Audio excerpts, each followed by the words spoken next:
Brito, casal É Gachado isso aí. presente. É isso aí. Tá me ouvindo bem? Tá me vendo bem? Tá tudo certo, né? Estou lhe ouvindo bem, estou lhe Maravilha. vendo bem, chiquérrimo, né? Com óculos. O óculos do Bruno ontem, eu não fiz o comentário do óculos do Bruno ontem, mas aquele óculos estava estiloso até a última, viu? Demais! É um homem muito estiloso. É É um um homem homem muito estiloso. mudado. Mari, Prazer, meu amigo. Vamos lá bater esse papo aqui. eu quando Muito importante. até a Mari mandou mais cedo, a gente improvisa ou segue o roteiro? Eu disse, não, eu acho que é muito importante o que a Mari vem trazendo nos últimos anos, que é muito a ideia do conhecimento geral, tipo assim, você entender o mundo, né? E a primeira pergunta, né? Se eu fosse o Roger Scruton perguntando aqui, era, a beleza importa, né? Aí eu pergunto para a Mari, o conhecimento importa? Entender nosso mundo importa? Muito. O conhecimento liberta a gente, né? É o que faz com que a gente assuma o controle da nossa própria vida. Porque se a gente não tem o conhecimento, a gente não busca esse conhecimento, a gente vai sempre ser marionete na mão de elites políticas, né? Enfim, você sabe muito bem disso. Então, o conhecimento, ele proporciona para a gente esse protagonismo da nossa própria vida, né? Da gente poder se situar no mundo, compreender o que é o mundo, compreender os eventos que acontecem no mundo, né? Os eventos históricos, os eventos sociais, eventos culturais, e a partir daí poder ter um olhar mais analítico, ter um olhar mais crítico para a realidade, né? E se posicionar no mundo também, e encontrar o seu lugar. Porque sem o conhecimento, você fica perdido, né? Você vai remando ali junto com a maré, você vai sendo levado sempre, você vai sendo conduzido por outras pessoas. E quando você toma essa decisão, né, de não, eu preciso buscar conhecimento, eu preciso entender o que acontece na vida, no mundo, eu agora não sou mais um objeto passivo nessa história. Eu agora sou uma pessoa ativa, né? Eu sou um indivíduo ativo que consigo me representar, consigo falar sobre os meus valores, os meus ideais, as minhas crenças, né?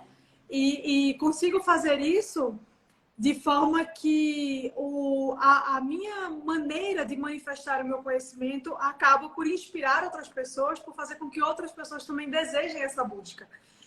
Um dos principais motivos para eu ter criado o clube de leitura que você estava falando aqui antes de eu Já ia ligar. emendar a pergunta sobre isso, mas pode tocando. Então, boa, beleza. Não, vai, tá certo, é isso aí mesmo.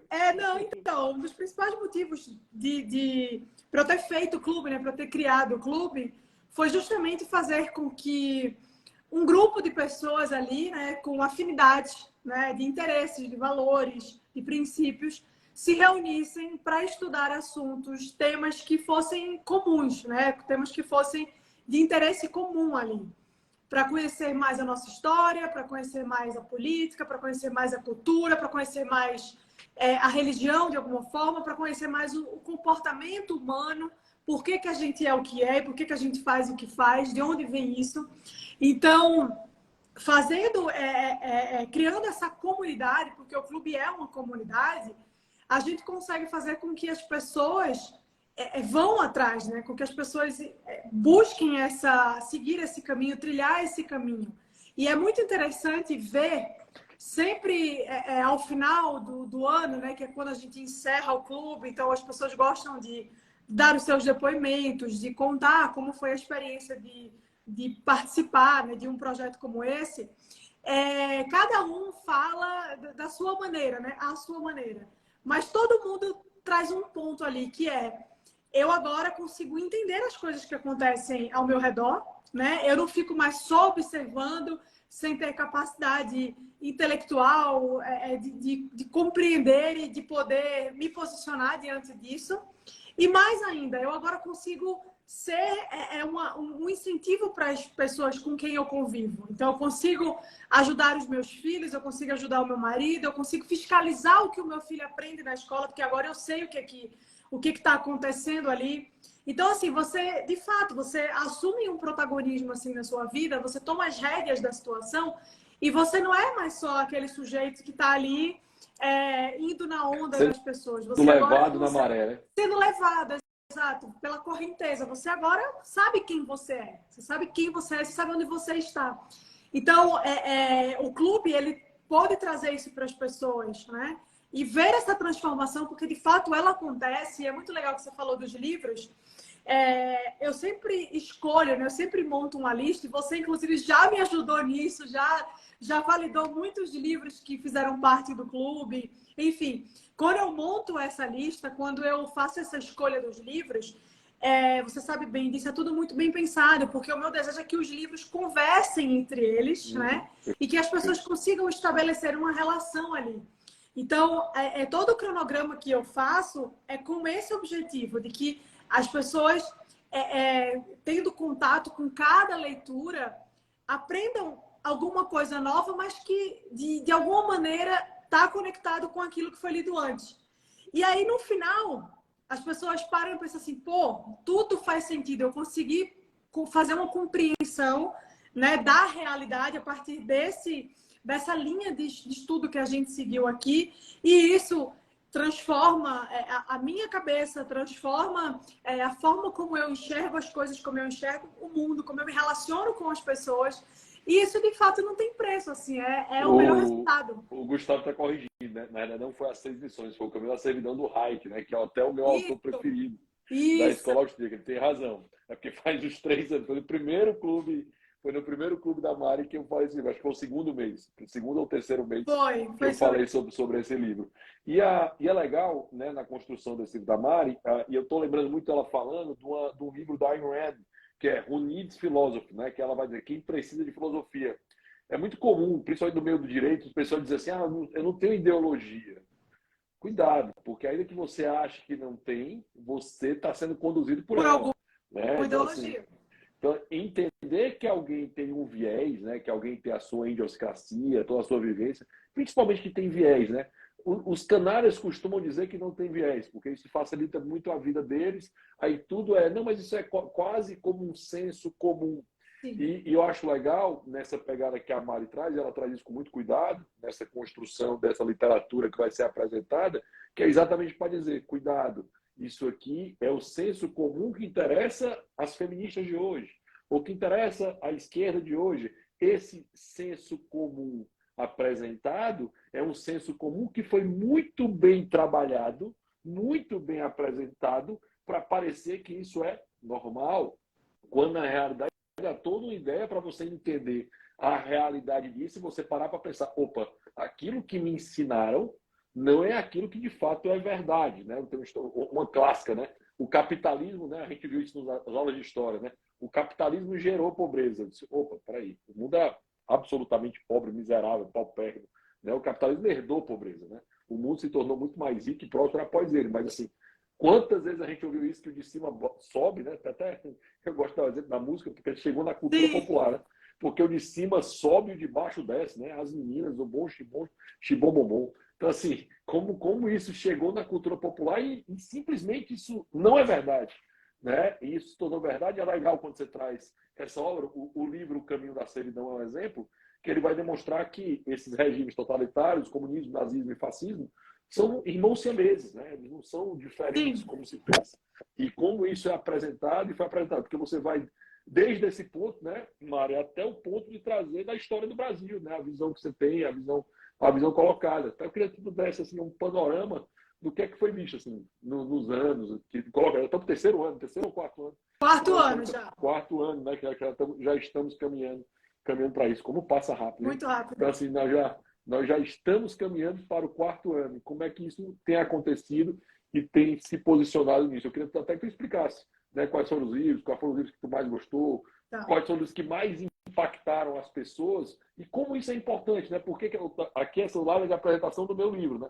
Que é a história do Brasil pelas suas constituições, algo pouco conhecido, né? Todo mundo acha que a gente só teve essa porcaria que nós temos hoje, que é a Constituição de 88. Mas, enfim, tem coisa muito melhor que já aconteceu, principalmente no Império, e que é plenamente esquecido. Exatamente. Só fazendo um comentário, né, que você comentou, você falou sobre essa coisa de a gente, mesmo que a gente acredite que não tem uma ideologia, que não segue uma ideologia, de alguma forma a gente acaba reproduzindo né, aquilo ali que foi apresentado para a gente, que foi colocado. E você deu muito bem aí o exemplo do o capitalismo gera pobreza, né? E é um negócio que foi repetido tantas vezes de forma tão exaustiva em sala de aula, nas universidades, nas academias, né? Em conversa de bar, em tantos ambientes, que é meio que se tornou uma verdade, né? As pessoas olham para isso como se de fato fosse assim. Então, o trabalho de desconstruir essa afirmação e tantas outras é um trabalho de formiguinha, mas que é muito importante e que você vem fazendo isso e muitas outras pessoas também. E quando eu falo sobre que a gente acaba reproduzindo pensamentos e posicionamentos que a gente não sabe nem de onde que vieram, né? Mas que estão presentes na nossa vida e estão ali, de alguma forma, presentes no nosso imaginário, eu fui vítima disso, né? Por muito tempo. Eu fui essa pessoa que reproduziu esses discursos. Então, quando você fala, as pessoas costumam dizer que o capitalismo gera pobreza, eu era a pessoa que falava isso, né? E o primeiro contato que eu tive, que para mim foi o Eureka, assim, foi o Mises, né? Que foi quem eu li, acho que foi o primeiro cara que eu li, assim, e falei, putz, isso aqui faz muito sentido, porque ele não está falando besteira aqui, né? Ele tem um arcabouço lógico ali que é muito difícil de você refutar, de você desconstruir. Então, foi justamente nesse primeiro passo que eu dei na busca pelo conhecimento, que de alguma forma é o tema central do que a gente está conversando aqui, que as coisas começaram a mudar para mim. Eu comecei a me interessar, eu comecei a procurar. Então, todo aquele império de verdades que existiam para mim desabou, porque eu vi que nada daquilo fazia sentido, que eu estava o quê? Reproduzindo ideologias que me foram apresentadas. Então, a busca pelo conhecimento é o que vai te blindar disso. É o que vai fazer com que você entenda que você tem a sua própria ideologia, né? Talvez você tenha a sua própria crença, e que você não precisa reproduzir dos outros. Então, é o que eu disse desde o começo, assim, você assume o controle, né, da sua própria vida. Então, isso é muito importante. E aí, respondendo a sua pergunta sobre o clube, né, a gente está no 4º ano agora, o clube começou em 2019, e ao longo desses 4 anos, muita coisa já foi feita ali dentro, muitos livros já foram lidos, a gente faz a leitura de um livro a cada mês, de janeiro até dezembro. Então, por ano, nós lemos juntos 12 livros e são aulas extensas e bem detalhadas sobre o livro, participações especiais de pessoas que são especialistas naquele assunto, ou alguém que pode, de fato, trazer uma contribuição para o tema que a gente está estudando naquele mês. E a gente começou no primeiro ano, fomos para... Eu montei assim, uma linha, né, de estudo que é muito na direção de falar sobre o básico, né? Sobre a política, sobre a cultura, sobre a economia, sobre esses temas que estão ali na ordem do dia, né? Que são sensíveis, né, no debate e que a gente não faz a menor ideia. Então, assim, as pessoas não sabiam o que era esquerda e o que era direita. As pessoas não sabiam o que era nazismo, fascismo, o que é um totalitarismo. Então, foi um ano bastante introdutório, assim, para que as pessoas pudessem se familiarizar com esses temas. Então, a gente foi conhecendo esses assuntos, né? A gente leu o Mises, a gente leu... E aí, a gente, fazendo uma ligação ali com o seu livro, né?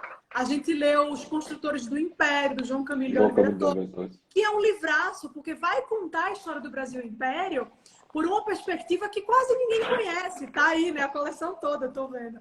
Então, assim, as pessoas acreditam realmente na história do Brasil Império, como a Globo conta em seriado que passa depois da novela das 9. Né? As pessoas não fazem ideia do que aconteceu aqui no Brasil, do que era o Brasil Império, da força que tinha e como... Pode falar. Por sinal, com absoluta mentira, né? Total! Não é assim, não é.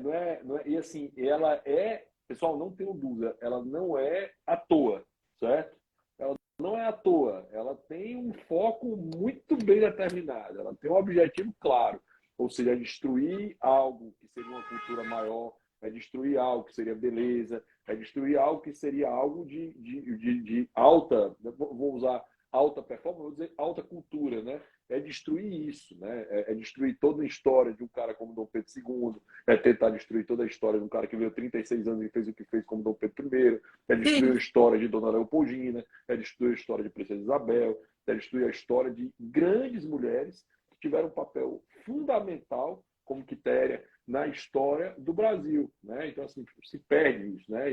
E é triste porque trata, por exemplo, um imperador que fez o que fez, como Dom João VI, manteve todo um país unido, conseguiu enganar Napoleão como um retardado mental, certo? E isso é Exato. triste e tem objetivo. Não, eles têm um objetivo e a forma como eles colocam é sempre uma coisa muito caricata mesmo, né?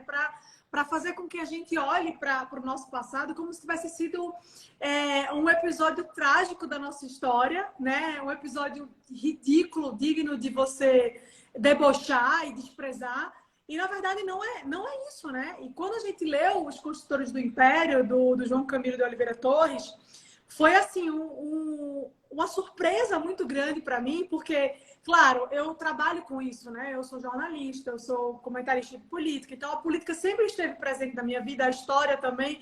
Então, eu sempre busquei ler e aprender sobre esses assuntos. Mas aquelas pessoas que estavam ali, não. Então, eu fiquei muito surpresa quando eu vi que a maioria das pessoas, de fato, não fazia ideia do que era o Brasil, do que foi o Brasil Império, né? Do que esses caras fizeram, da herança que eles deixaram e que, lamentavelmente, vem sendo a cada dia destruída, né?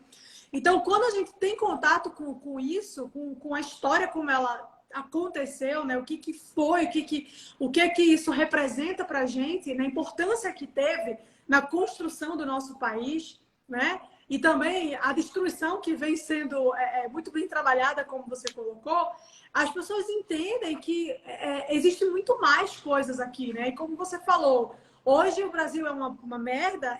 Né? Tem sim coisas lamentáveis acontecendo e a gente sabe muito bem disso. Mas a gente não pode ignorar que há uma história, né? Há um passado muito bonito. E que se a gente não conhece esse passado, se a gente não busca entender esse passado, a gente nunca vai saber o que a gente precisa preservar, o que a gente precisa conservar para que, quem sabe, um dia o Brasil volte a ser aquilo que ele foi, né?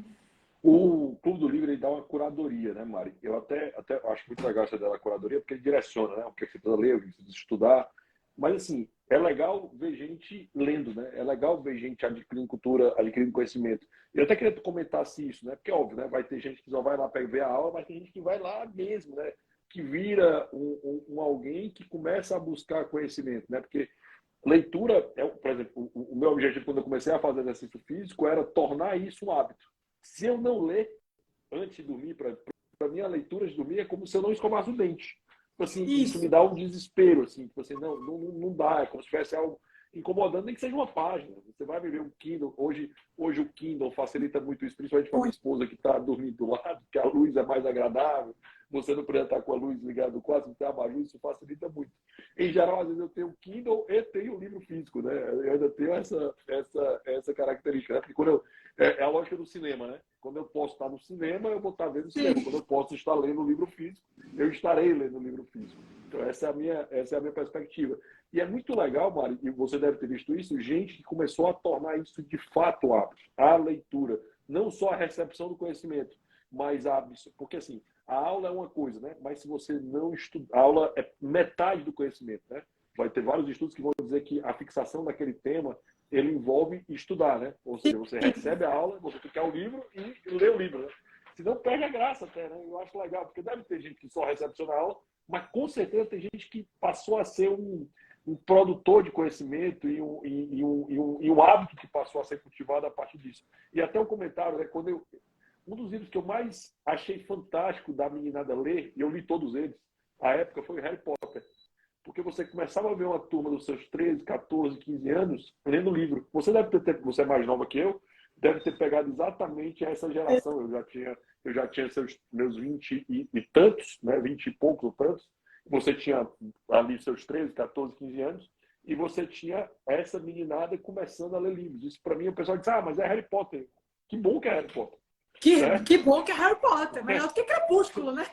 1000 vezes, né? Assim, como é que isso se deu, né? Como é que isso é legal? Você vê isso acontecendo no clube? Sim, na sequência disso? esse movimento é um negócio muito, muito interessante de observar, né? Porque as pessoas até chegam ali no clube com um objetivo muito claro, né? Que é aprender sobre aqueles temas que eu apresento ali, que serão estudados.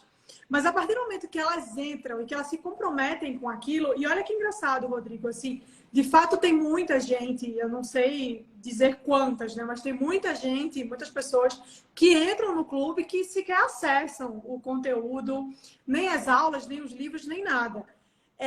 Mas eu posso dizer para você que, assim, muita gente se compromete de verdade, sabe? Tem gente que não vai conseguir ler o livro no prazo de um mês, porque, pô, a gente tem nossa família, nosso trabalho, nossas responsabilidades. Então, às vezes as pessoas acabam se atrapalhando e não conseguem. Mas, olha que interessante, mesmo assim, há um esforço, há um empenho por parte dessas pessoas, e isso é o mais legal de ver, porque nem sempre a gente vai conseguir dar o melhor da gente, mas a gente se esforça para isso, né?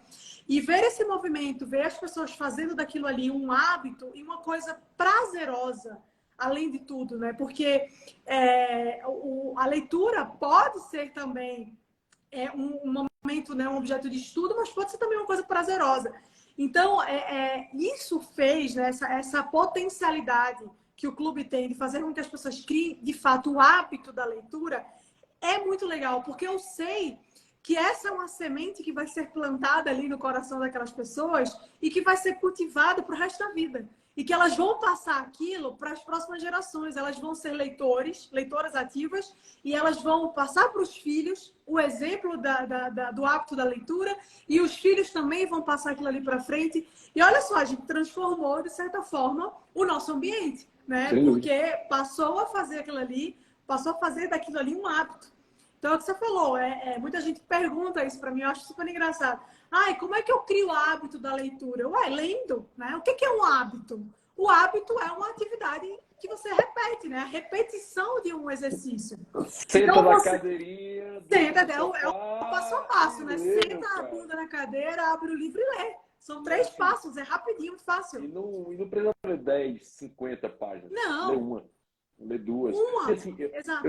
Eu leio muito rápido normalmente, mas eu tô lendo um livro, né, que eu acho assim, eu leio, aí é o livro que eu tô lendo, eu leio várias coisas ao mesmo tempo, né? Como um bom TDAH, eu nunca vou conseguir ler uma coisa só, né? Então eu vou ler, eu tenho 5 livros Eu ao sou o mesmo tempo. contrário, eu sou a TDAH que só lê um. Cara, eu leio 5 livros ao mesmo tempo, né? Tô relendo a história dos povos de língua inglesa do Churchill, aí tô lendo a biografia do Benjamin Franklin, aí tô relendo Esquerdismo, a doença fatal do comunismo do Lenin, tô lendo A Montanha Mágica. Nossa! E é um livro você pesado, né? não quer terminar.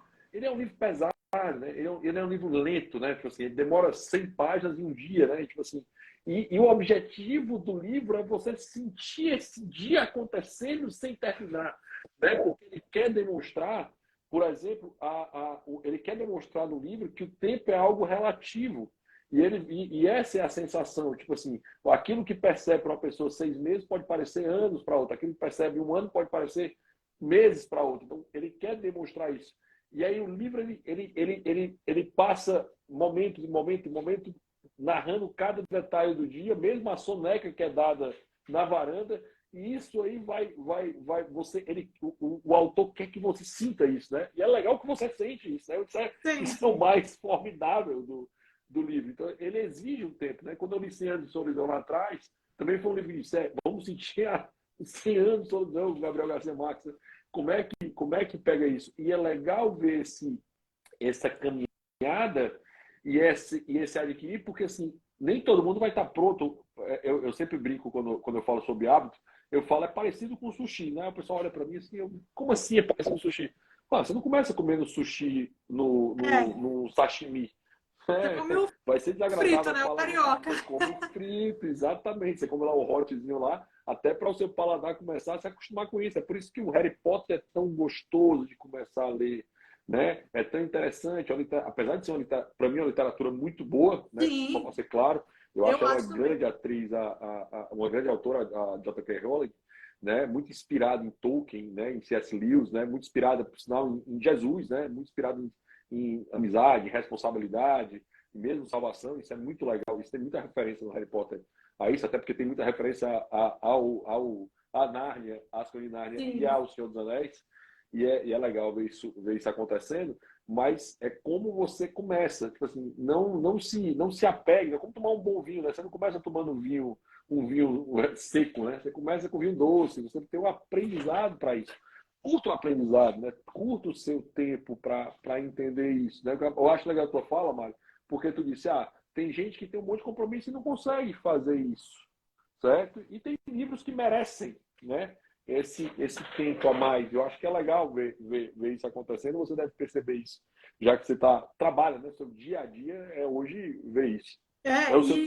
E assim, por mais que as pessoas não consigam, né, tem as suas responsabilidades e aquilo ali não vai receber a atenção que essa pessoa acredita que aquilo ali mereça, e eu também acho, pelo menos está fazendo, nem que seja assim um passo de formiguinha, sabe? Mas você acaba incorporando a leitura na sua vida, na sua rotina, né? E essa é uma das coisas que eu mais recomendo para as pessoas que me procuram e fazem essa pergunta, né?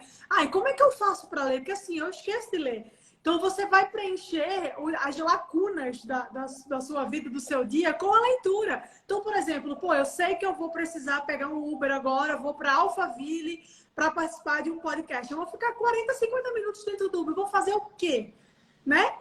Leva o Kindle, vai lendo ali. Tem gente que não consegue ler porque dá uma enjoada, né? Eu sou um pouco assim. Mas, enfim, vou para uma consulta médica. Audiobook. Exato. Audiobook, né? Tem vários recursos hoje em dia, né? Assim, meio que não tem mais desculpa para você fugir disso. Né? Então, se eu vou para uma consulta médica, vou ficar na recepção ali esperando. Então, assim, vai preenchendo. E aí, o que você faz? Você anda com o livro. Né? Hoje em dia, você não precisa nem andar com o livro, mas, como você falou, você usa o Kindle, você tem o audiobook, tem as plataformas de streaming que oferecem conteúdos muito ricos, assim, né? Com informações valiosas, que vão ajudar nessa busca pelo conhecimento. Então, assim, você preencher os seus espaços. Você tem uma batalha contra a rede social, né? Isso aqui, como regra geral, se você não souber usar, ele é um grande tomador de atenção. Total. Né? Grande tomador de atenção. E ele lhe draga, né? Ele lhe draga para ele e você fica, né? Porque assim, e na grande maioria das vezes é supérfluo. Se você não tiver um direcionamento claro. Né? Eu uso o Instagram para seguir aquelas pessoas que eu sigo, você, Bruno, meus amigos, que vão ser pessoas que eu sei que quando vão dar informação, são informações fidedignas, claras, e que eu vou me basear nelas. Muitas vezes eu vou usar elas, inclusive, para fazer a minha própria análise. Né? E o outro ponto, hoje eu faço para acompanhamento do que eu faço para a minha saúde, né? que é exercício, que é o crossfit, que é malhar, que é ganhar força, tipo assim, é coisa direcionada no que eu coloco, ou seja, eu tenho direção nisso aí. Mas se você ficar aqui, você é dragado por isso. Então, hoje, uma das formas mais sensacionais de você trocar, você vai ter um trade-off, né? Eu vou para o livro ou eu vou para a rede social, né? Se você não tiver a opção do livro na sua mão, o que você vai fazer? Você está na coisa mais chata do mundo. Você está dentro do consultório, esperando a consulta. Estou esperando, né? Esperar é um saco, né? De forma geral. Sim. Eu detesto esperar, detesto. Certo? Quando é que a minha espera é agradável? Quando eu estou com o livro, né? Quando eu estou com o livro. Assim, o pessoal diz, como é que você consegue ver tanta série e ler tanto livro? Eu digo, em vez de eu ir na rede social, ou eu estou vendo séries que me interessam, ou eu estou vendo livros. Quando eu estou com a minha esposa, ou eu estou vendo uma série com ela, ou eu estou lendo um livro ao lado dela. Se não vai acontecer uma coisa diferente, você não vai ver as bobagens da televisão, ou a grande maioria dos jornais, ou perdendo tempo com isso, até porque eu debato, né? Reiteradamente eu venho debater. É impressionante como a história se repete de forma curta, curta, há pouco tempo, e como ela se repete de forma longa, ou seja, na história do Brasil. Né? Exatamente. Não, isso de você ter um livro sempre ao alcance da sua mão ali, eu acho que é a charada, assim, né? É o segredo. Porque você facilita as coisas, né? Se você não dispõe ali de um recurso para te fazer ler, você vai chegar numa consulta dessa aí, numa espera, e, eu não tenho um livro. O que é que eu vou fazer agora? Eu vou ficar aqui zapeando o TikTok, vou ficar zapeando o Instagram. Se você chegar aqui em casa, e você sabe que você é um frequentador assíduo da minha casa, Sim. Tem livro em todos os ambientes. Tem livro no banheiro. Meu marido é uma pessoa que leva o livro no banheiro e fica o livro lá. Então, assim, ele sempre vai estar lendo alguma coisa. Eu esqueci, o livro que está no banheiro é o BIC, né? Que é o livro de gestão. É outra pegada. Entendeu? Eu estava lendo sem cortes, aliás, que é gestão, assim, não tem nada a ver com gestão. Você tem estudinho e eu leio gestão também, que é uma das coisas que eu mais leio hoje em dia. O livro que está no banheiro do Bruno agora é Memórias Póstumas de Brás Cubas, acredite. Livraço, Machado de Assis. Um livraço. Mas é isso. Então, assim, o livro está ao alcance da sua mão. Então, não tem desculpa para você não ler, não tem desculpa para você não fazer a leitura nos tempos livres que você tem. Por mais curtos que eles sejam, é melhor que você aproveite esse tempo curto para ler nem que seja uma página do que para você fazer qualquer outra coisa, né? E isso que você falou do uso da rede social é muito importante também, né? Porque, assim, a rede social, ela tem um bônus maravilhoso para a nossa vida, aproxima as pessoas, né? Imagina, você está aí em Fortaleza, eu estou aqui em São Paulo, a gente se vê pela rede social, eu sei que você está bem, eu sei que você está no CrossFit, sei que você está na PWS, sei que você está trabalhando, então, de certa forma, isso me aproxima dos meus amigos, me faz ter contato. A minha família, por exemplo, não mora aqui em São Paulo, mas eu falo com minha mãe, falo com meu irmão todos os dias, porque a internet proporciona isso. Mas se você não sabe usar da forma correta, é o que você falou, vai dragar você, vai drenar a sua energia, drenar todo o seu tempo, e quando vê, já foi. Quando você perdeu horas consumindo um monte de conteúdo inútil, vendo dancinha no TikTok, vendo coisa que não acrescentou nada na sua vida e que você perdeu tempo ali. Então, assim, perdeu tempo, perdeu vida, né? Porque tempo é vida mesmo, é uma coisa que você não recupera. É a coisa mais importante que a gente tem é o tempo.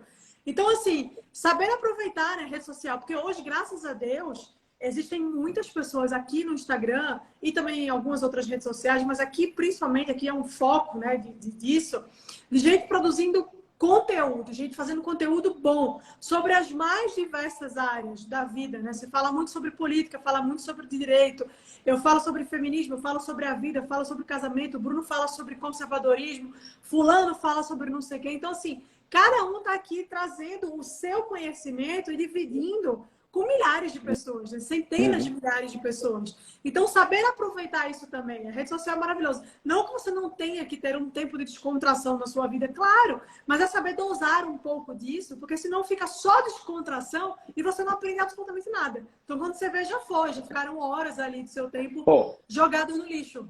Só para fundamentar, até essa semana, estou fazendo 4 lives, né? Semana que vem eu devo ter mais 2. Essas 4 lives que eu estou fazendo foi ontem com o Bruno, que é um cara que mais entende do século XIX que eu conheço. Né? Até ele quis conduzir até chegar na República, eu não deixei, né? Eu travei no Império e deixei ele falando só sobre o Império.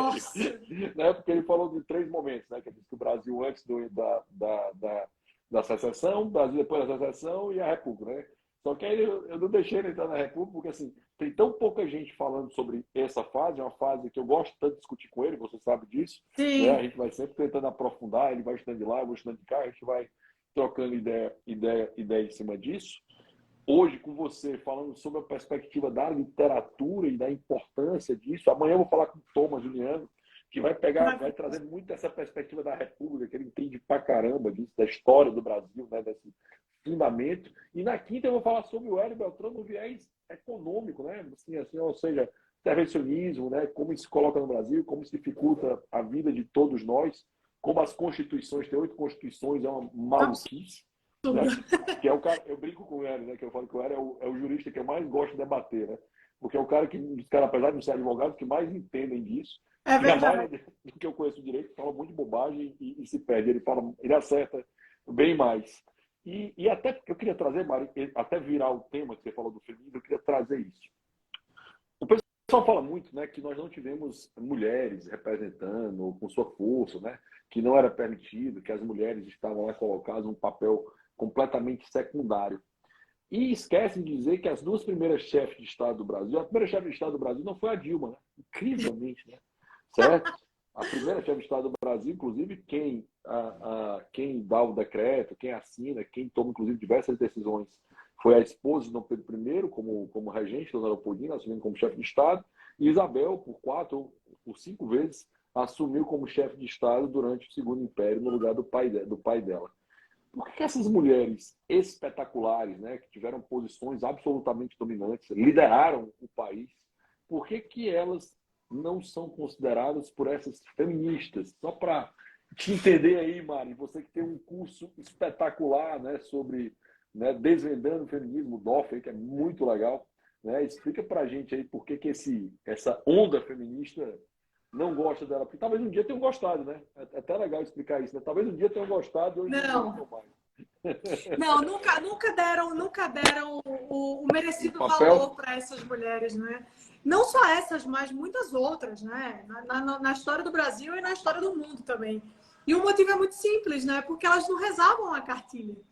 Porque os posicionamentos, as crenças individuais e pessoais e políticas delas não estavam alinhadas ali com aquilo que o movimento feminista trazia para a gente, né? Então, você falou da Imperatriz Leopoldina e Princesa Isabel também, que foram, acredito que as duas maiores mulheres assim, da nossa Oh, meu história, Deus. né?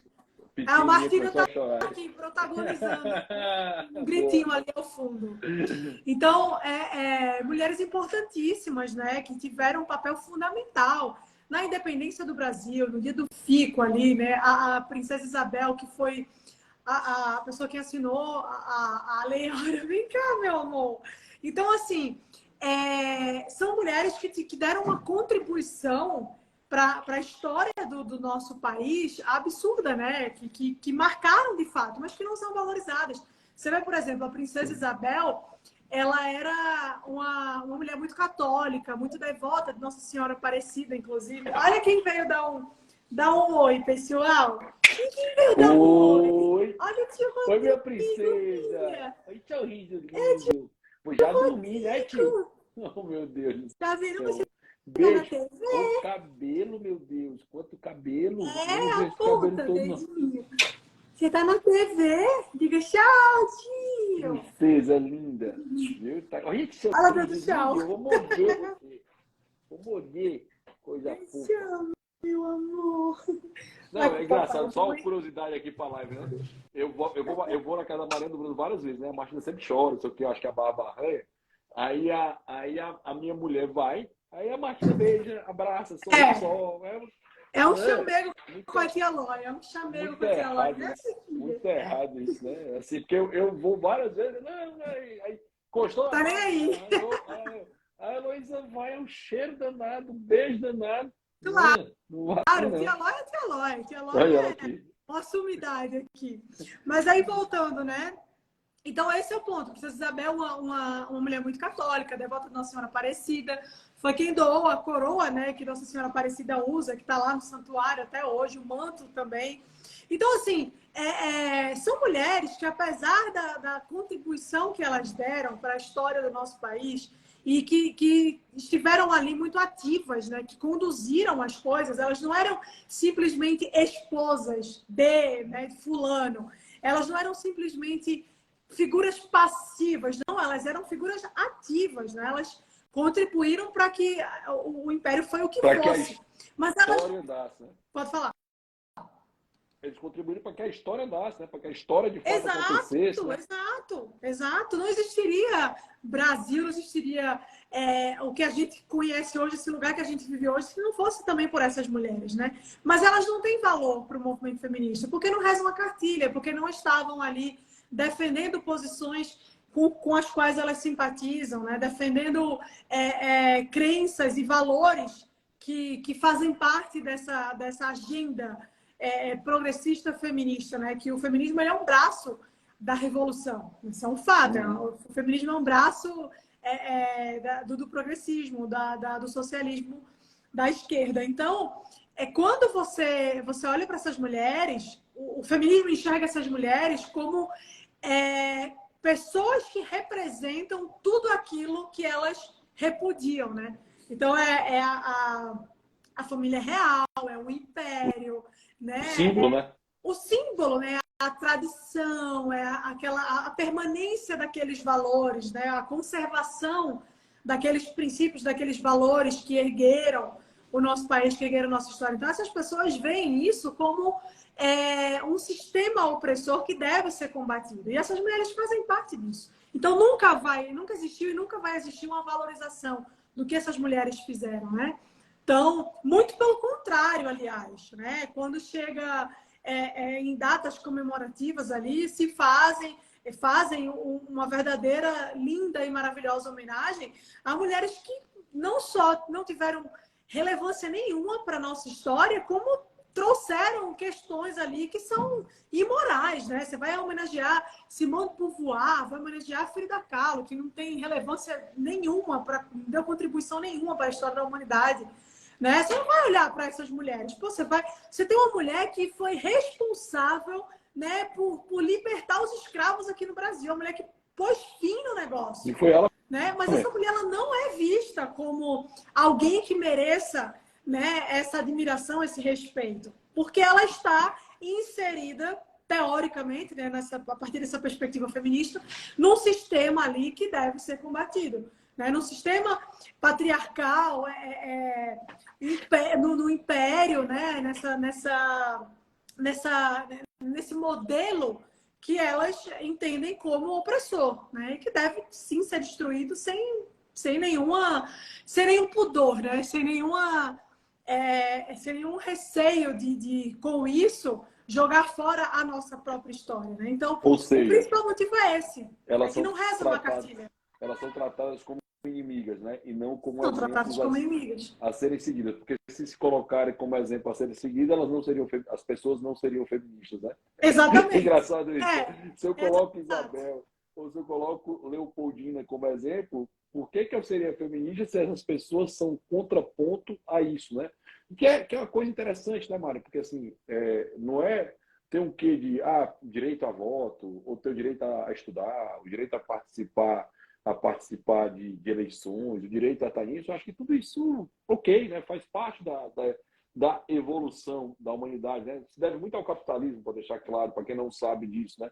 Sem o capitalismo, as mulheres estariam onde elas sempre foram ao longo da humanidade, ou seja, sem as revoluções liberais, sem a ideia da revolução industrial, sem as mulheres se tornarem, né, esse perfil econômico, essa participação essencial no crescimento, isso não teria acontecido. É interessante, uma das falas mais legais do Jordan Peterson, né, que é um discurso mais legal do Jordan Peterson, é quando chegaram para falar sobre os homens bem-sucedidos e as mulheres bem-sucedidas, né? E ele vai dizer, cara, vocês estão pegando um corte de homens bem-sucedidos para isso. Mas quem são a maioria dos assassinatos de homens? Quem são a maioria dos que sofrem violência de forma geral? São os homens. Quem faz os serviços mais perigosos são os homens, né? Então, assim, quem faz toda as maluquices, inclusive morre mais cedo, né? Quem morre mais cedo, quem tem mais doença, ou seja, tirando esse corte aqui dos mais bem-sucedidos, a média, as mulheres estão mais inseridas no mercado e têm uma condição melhor do que a dos homens. Com certeza. Com certeza.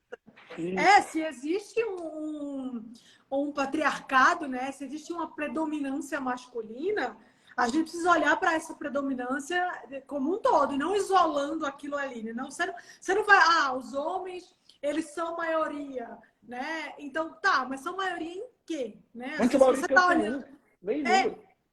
Nem número da sua maioria. Exato.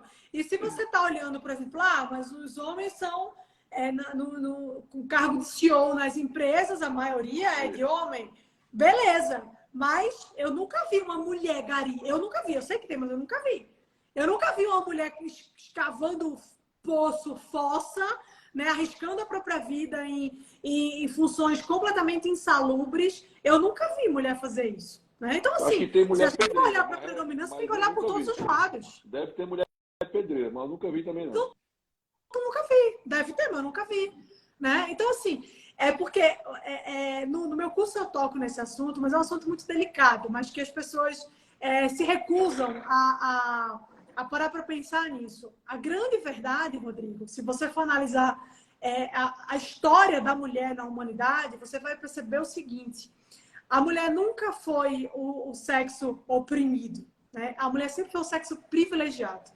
A gente sempre teve muito privilégio. Se você olhar, e aí falando de Constituição agora, que é a sua área ali, se você olhar para a Constituição, você vai ver quantos privilégios que as mulheres têm. E aqui eu tô deixando claro, eu quero deixar claro que quando eu falo que a mulher tem privilégio, eu não estou dizendo que isso é bom ou ruim, tá? O privilégio é uma coisa neutra. Ele pode ser um bom privilégio, pode ser um privilégio ruim. né? Então, assim, eu não estou entrando nesse mérito. Mas existe, a mulher é muito mais privilegiada do que os homens. Se você olhar para a lei, eu acho que tem, eu não tenho certeza, mas acho que tem uma lei que diz que a mulher, o motorista do ônibus pode parar fora do ponto se uma mulher estiver querendo descer depois das 10 da noite, porque tudo bem, eu concordo, beleza. Mas o cara que está lá, ele também não pode ser assaltado. O trabalhador que chegou depois de 8 horas de trabalho exaustivo, ele também não pode descer no ponto de ônibus e ser assaltado, né, e ser violentado, porque tu vive num país, que é o Brasil, que, assim, a violência é a regra, basicamente. Então, assim, todos nós estamos sujeitos a isso. Não são só as mulheres que têm essa... que são... a maioria, nesse caso. Se você olhar para o número de homicídios, a maioria é homem que morre. Se você colocar homicídio e feminicídio, você colocar a diferença, você vai ter 2.000 mulheres e 37 mil homens aí nessa brincadeira. Então, essa é uma realidade, né, dentro desse contexto. Você tem algumas leis que são feitas de boas intenções, de péssimos resultados. Com certeza. Né? Tem a lei das domésticas, né? Porque não é a lei dos domésticos, né? Para lembrar, era a lei das domésticas. E a lei das domésticas, ela tinha um objetivo, em tese, de proteger essas mulheres, né? E na maioria dos casos, o que ela gerou foi exatamente subemprego, as mulheres saindo do mercado de trabalho, trabalhando para empresas ou virando diarista. Ou seja, não protegeu nada, né? Não protegeu nada. Se você pegar a lei, tem uma lei na Espanha agora, né? Que é a lei menstrual, né? A lei de licença menstrual. Então, vocês acham que se você fosse empresário, você contrataria alguém que vai passar 4 dias fora do seu trabalho durante os 20 dias que trabalha, ou alguém que vai passar os 20 dias? E mais, né? Outro ponto, né? Assim, outra mentira que é contada, né? Só para colocar dentro da ordem. Na Constituição consta isso, tá? Na de 88, e eu já, desde a de 46 tem isso, que mulheres e homens ganham iguais, tá? Salvo engano, desde 46. Que mulheres e homens ganham igual. Essa lei que foi criada agora é plena mentira. Isso já existe há muito tempo, a CLT consta isso há muito tempo nessa relação. Se as mulheres ganham menos, por que as pessoas não contratam as mulheres? Exatamente. Isso é uma coisa que eu não consigo entender. Se elas ganham menos, por que não são contratadas? Porque, teoricamente, era melhor para o empregador. Se as mulheres ganham menos, elas deveriam ser a maioria, né, dos CEOs das empresas. Porque, pô, o cara vai ter um CEO, mas que vai ter que pagar menos porque é mulher. Mas aí vai ter outro estudo muito legal, dois estudos, um do Jordan Peterson e outro do Thomas Sowell, né? Que o Jordan Peterson, o Thomas Sowell vai dizer uma coisa, né? Mulheres que não têm filhos, que trabalham na mesma condição do homem, tendem a ter uma condição melhor do que a dos homens. Sim. Ponto. Mas muito melhor. Só que aí o Jordan Peterson vai dizer, mas isso tem um efeito colateral. As mulheres costumam, pelo menos, olhar para o igual, querer casar com quem está igual a elas, ou para cima, né? As mulheres querem admirar com quem elas casam. Quando essa mulher chegou no topo, principalmente profissionalmente, ela não consegue olhar para cima. Porque os para cima já estão... Todo mundo aqui, os homens casaram. Né? Os homens casaram. Né? E ela chegou no momento que ela não casou, não teve filhos. Chegou no momento que ela disse, mas agora eu quero. Disse, você vai conseguir olhar para baixo. Porque ela já subiu tanto e ela vai ter isso. E as mulheres não querem fazer isso. Certo? Isso tem estudo sobre essa definição, e o Jordan Peterson traz isso no 12 regras dele, que é interessante. E o Thomas Sowell fala essa parte também dessa condição.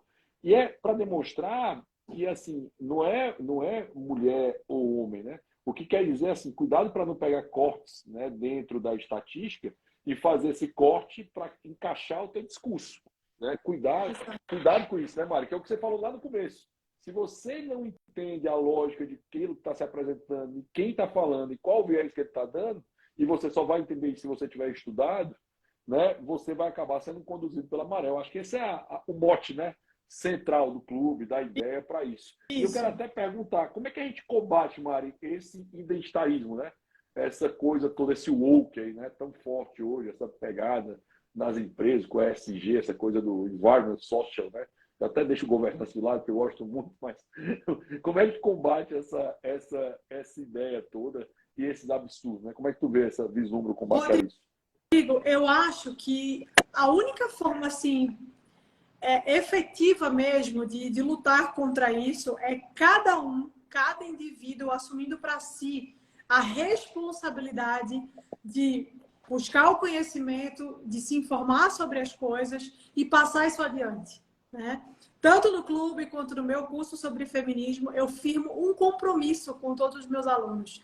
E esse compromisso é: eu não quero que vocês entrem aqui, aprendam esse mar de coisas e guardem com vocês e levem isso para o túmulo. Eu quero que vocês entrem aqui, aprendam e passem adiante o conhecimento, para que isso contagie outras pessoas, para que isso chegue em outras pessoas e essas pessoas também passem a ser agentes de informação, para que essas pessoas também... E aí a gente tem uma engrenagem ali, né, que vai fazendo com que, de fato, as pessoas cada vez mais instruídas, cada vez mais informadas, cedam menos, né, a essas ideologias, a essa cultura woke, a tantas outras coisas que a gente vê de forma tão pulsante na sociedade.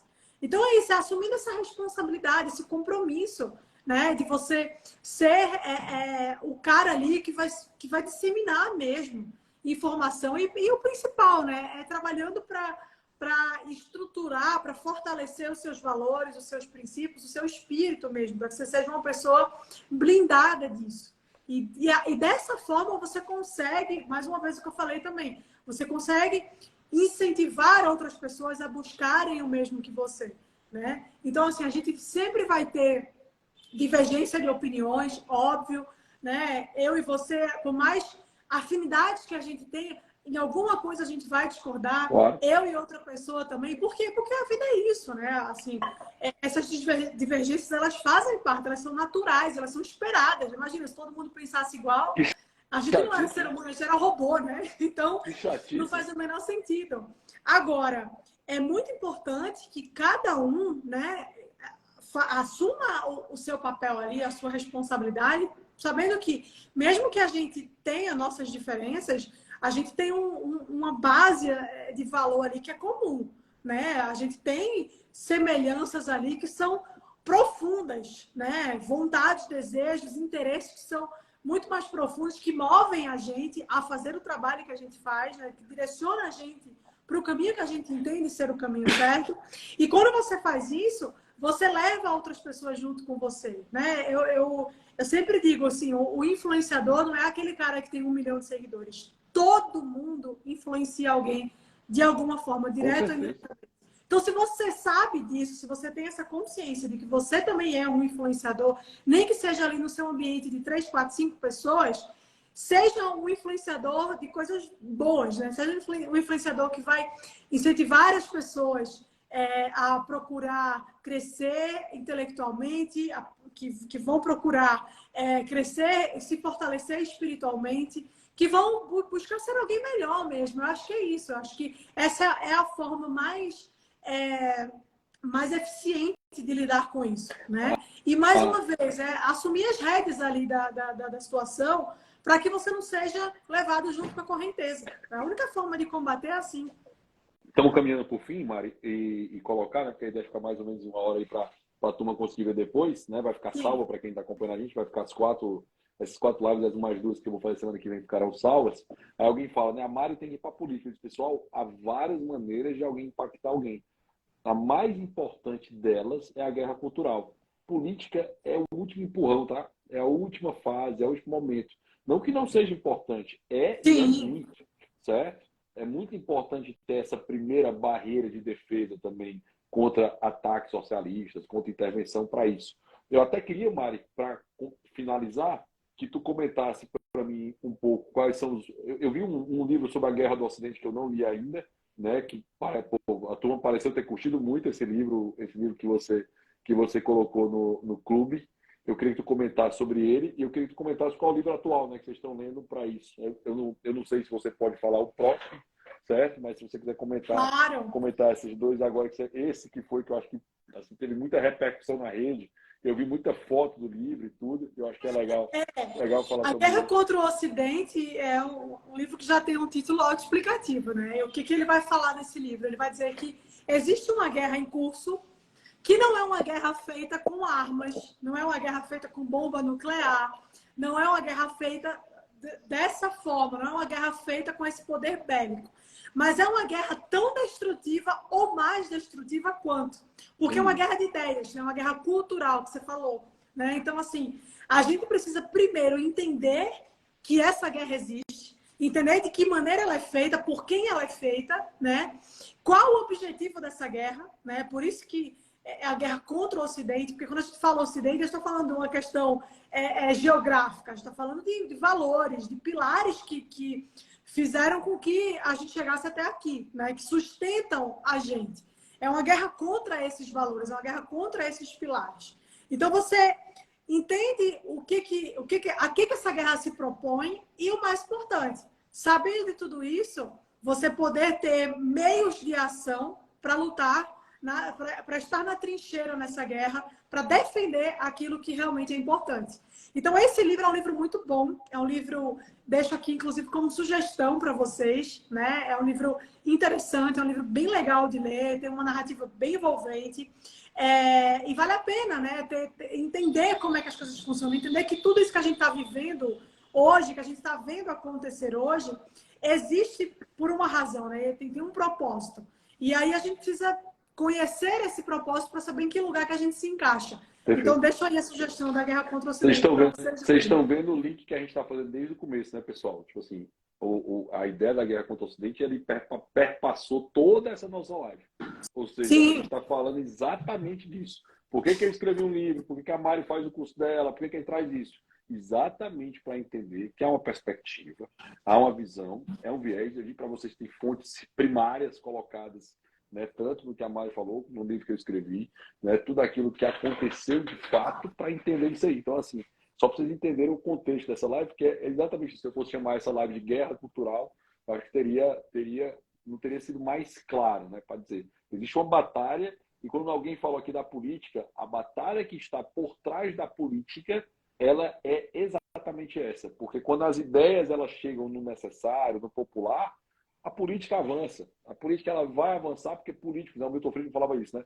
Nós temos que tornar as ideias tão boas que políticos vão comprá-los, né? Isso aqui é uma guerra, né? Que é um mercado, para ser mais bonito, isso aqui é um mercado de ideias. Se as nossas ideias forem as que dão mais votos, que esse é o ganho político, os políticos vão buscar essas ideias. Essas ideias hoje deram uma baixa e cabe a nós crescê-la, fortificá-la para que os políticos entendam que vale a pena ter isso. E hoje nós temos uma representação política nessa visão que a gente nunca teve, né? Nunca teve, tá? Na história. Nunca teve. Então, assim, isso tem desde o mandato passado, na legislatura passada e nessa legislatura, né? E agora é mais importante ainda defender essas ideias, exatamente porque a tendência de quem está no poder é fazer com que as ideias cresçam e não dar folga para a ideia contrária, né? Isso não pode parar, assim, tem que estar ali aproveitando, né? Assim, eu estou sacaneando com esse faz o L por todo lado possível e imaginável, e é proposital. Claro. Tem método, tá? Só para deixar claro, tem método, é proposital. Isso é para se tornar ridículo, certo? É para se tornar ridículo. E esse é o objetivo. É para ridicularizar mesmo. É isso. E agora? Muito... É o quê? E o livro de agora? O livro que a gente está lendo agora, que a gente terminou a leitura hoje, inclusive a aula foi para o ar, mas que eu queria deixar ele também como sugestão, é Escuridão ao Meio-Dia, do Arthur Costa, né? Um livro que foi publicado antes, e várias vezes, como Zero e o Infinito, um clássico, né? Um grande livro. E é um livro que ele vai contar sobre interrogatórios que aconteciam ali durante o período de Stalin, né? E ele fala sobre os expurgos stalinistas. É um livro muito bom, é um clássico. O Arthur Koestler, para quem não sabe, ele foi o cara que inspirou as distopias do George Orwell, né? Esse livro, Escuridão ao Meio-Dia, foi o livro que incentivou o Orwell a escrever em 1984. Olha só que incrível. Então é um cara muito bom aí para vocês procurarem ler. É um romance, né? Então é um livro que vai envolvendo ali. O livro é dividido nos interrogatórios que esse cara sofre. E para resumir um pouco, esse cara, que é o Rubachov, ele descobre que está sendo acusado de trair o partido, né? De trair o Partido Comunista. E ele não sabe pelo quê. Então ele acaba imputando vários crimes a ele, coisas que ele não fez, mas ele é acusado de trair o Partido Comunista. E o livro ele vai apresentar esses interrogatórios, né? Aos quais ele é submetido. E é bem pesado o livro, assim, o pessoal do clube ia lendo, ia fazendo várias reflexões importantes, assim, e pensando bastante sobre isso. Porque por mais que seja um romance, por mais que, né, de alguma forma seja uma ficção, nada do que tem ali é fake, né? Nada foi É uma inventado. história. Eu gosto muito desse estilo de livro, né? Que são histórias romanceadas, né? Você pegar Isso, quem faz isso muito bem, eu já falei, o Bruno me sacaneia que eu já falei isso várias vezes para ele, que é a trilogia Milênio, né? Que vai falar sobre, né? A Queda de Gigantes, a Jornada por um Fio e o Inverno sobre o Mundo, que é do Ken Follett, né? Que foi o mesmo que escreveu Os Pilares da Terra, né? Que tem um seriado magnífico também na Netflix. E o Bruno me sim. sacaneia pra caramba, que eu já falei isso 10 vezes pra ele, ele nunca leu esse seriado. Viu? Que é legal Mas então demais, fica porque aí ele a sugestão romanceia a também. história. É bem legal. Esse livro é maravilhoso. Leiam, que só de saber que esse cara influenciou George Orwell já vale a pena a leitura. Legal. Legal demais. O próximo não pode dizer ainda, né? Só mês que vem, né? O próximo eu vou deixar como suspense aqui para o pessoal depois ver no Beleza. Instagram, se empolgar e ler Tá também. bom. Show de bola. Quando é que reabre, Mário? Só pra galera saber, só final do ano, né? No final do ano, em dezembro, né? As turmas são anuais, então sempre em dezembro a gente forma uma nova turma. Vamos para o quinto ano agora, já são 5 anos de Uau. clube, milhares de alunos, pessoas que entraram e saíram de lá completamente transformadas. Então, é bem legal, assim, é uma comunidade bem legal. Vi gente comentando aqui que é aluno, que fez Ah, parte. que querem o terceiro, o primeiro. Achei legal isso aí, né? Ah, quero que a Mari Ai, reabra a terceira que turma, legal, que a legal. primeira Eu turma. fico muito feliz, porque o clube realmente é muito importante, assim, é um trabalho bem bacana, assim, que me deixa muito feliz de poder fazer, né? Então é isso. Em dezembro a gente abre uma nova turma, então todos estão convidados a participar. Mari, pessoal, só para antes de finalizar, né, agradecer demais a Mari, indicar o meu livro, né, A História do Brasil pelas suas Por Constituições. favor. Esse livro, esse curso, né, que dá ensejo ao livro, ele foi gestado na casa da Mariana e do Bruno, em São Paulo, né, a Verdade! ideia, o pensamento. Então, assim, foi num dos sushis ou de alguma pizza que a gente estava comendo, tomando vinho na casa deles. A ideia disso, né, porque eu falei que eu sentia muita falta, e o Bruno, pô, faz um curso e tal. Aí o Bruno deu a ideia lá na época que era porque o Brasil não dá certo, a história das constituições, e aqui eu achei que muito legal que os editores deram a sugestão, a história do Brasil, até porque é um livro de história, né? Não é um livro de Sim. direito, né? Ele vai usar a Constituição só para contar a história do Brasil. Então ele está em pré-venda na Amazon, tá? Quem quiser comprar está por R$ 49,90 na Amazon, certo? Está em pré-venda, Maravilha. ficaria muito honrado, né, para quem comprasse. Agradecer minha amiga queridíssima, né? Obrigado pela oportunidade, obrigado por estar aqui conosco, muito legal a live. Papo maravilhoso. Eu espero que vocês que estão ouvindo a gente tenham gostado. Eu que agradeço, meu amigo. Espero que seja um sucesso aí o livro. Espero não, porque eu sei que vai ser, como tudo que você faz. Conta sempre comigo, você sabe que você tem uma irmã aqui. É isso. E é isso. Vamos marcar outras lives, hein? Porque se deixar, a gente fica aqui 3 dias papeando. Show de bola. Não, a Mari participou da live. Pessoal, né, eu acho que eu tenho algum respaldo para pedir. Tem mesmo, olha Encher o aí. saco, aí moral. Esse tem, esse é especial, é privilegiado. Viu? Turma, amanhã Toma Juliano, quinta-feira, Hélio Beltrão. Marizinha, obrigado. Maravilhoso. Valeu demais. Beijo. Beijo grande. Até Obrigado, já. pessoal. Até vai ficar salva essa live, tá? Beijo grande. Tchau, tchau. Tchau, tchau.